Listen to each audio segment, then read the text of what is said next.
Hello guys, and welcome back to our channel. In this video, we are going to be breaking down some of the dark horses and the interesting tactics they use. We dive into how Switzerland always manages to find space in the midfield to control and impose themselves in their games, and we finish with the crash out and risky style of play used by Turkey. We find out how they play and work in sections of the field to build their entire play. The Swiss dominated their game against Italy. They had the midfield dominance, and Xhaka had his best game in the tournament. Switzerland has lined up in a 3-back system in the tournament so far. They build up in 3-2 shape during build-up.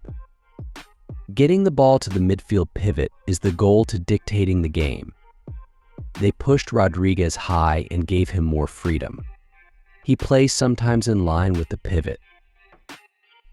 Their midfield kept finding space in the heart of midfield to dominate the game and pin the Italian team back.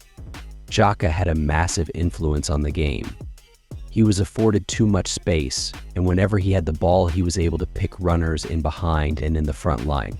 He was in control for the entire game. Their midfield had space to play around, and that's how Freuler ran in for the first goal. They had a front five.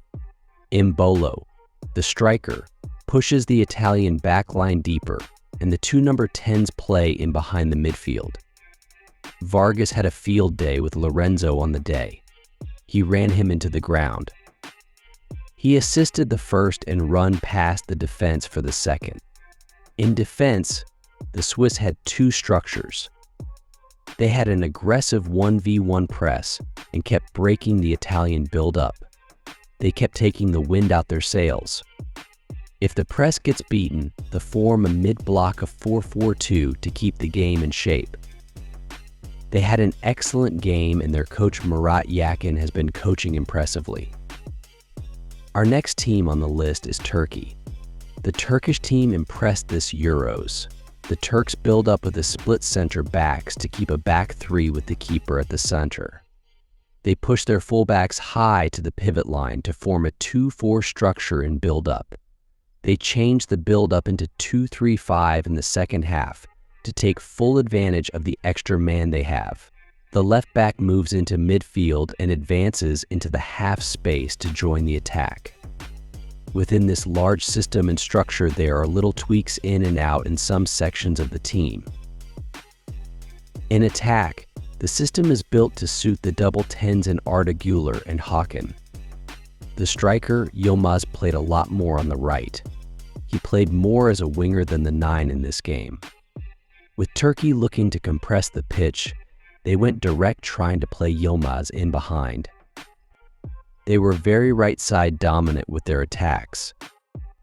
Here is the genius stroke of Vincenzo Montella comes in.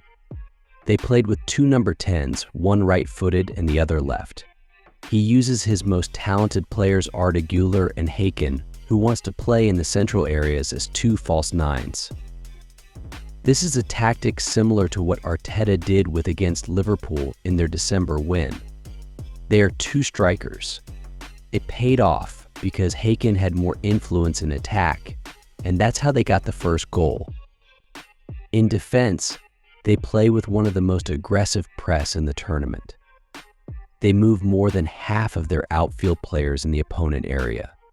They press 1v1 very deep into the opponent half. This aggressive press leaves them vulnerable to counterattack from the Czech. The dark horses have put energy into the Euros when needed the most.